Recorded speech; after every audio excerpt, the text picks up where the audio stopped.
És una exposició fantàstica i la recomano a tothom perquè l'art és necessari per la vida. L'art és una de les coses que ens salva de la destrucció total del planeta.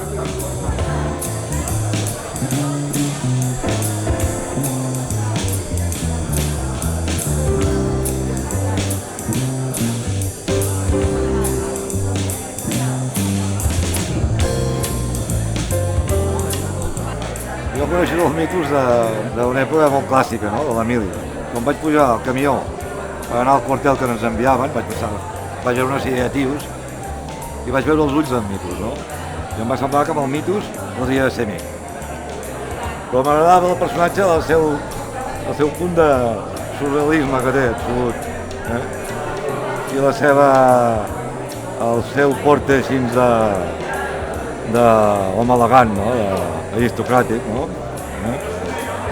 Per exemple, una de les característiques que sempre explico del Mitos és que mai gira el cap aquí, no? Em fa així, no?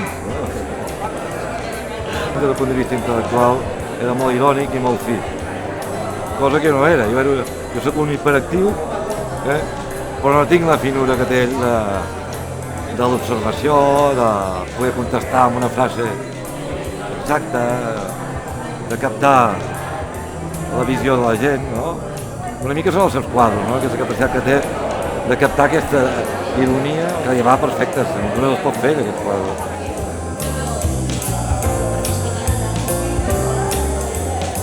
El Mitos, el meu pare el va influir pel Titan Lux, perquè el meu pare, per estampar aquestes coses que feia, empleava el Titan Lux i estava molt fidel al Titan Lux, el Mitos sempre.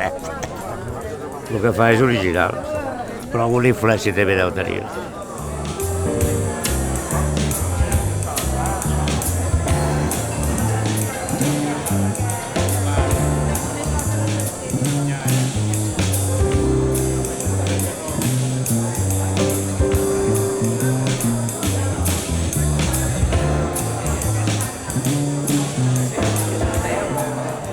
D'alguna manera, ell, com a artista, els altres gaudeixin d'algú que només ell és capaç de transferir, no? Amb el quadre d'això.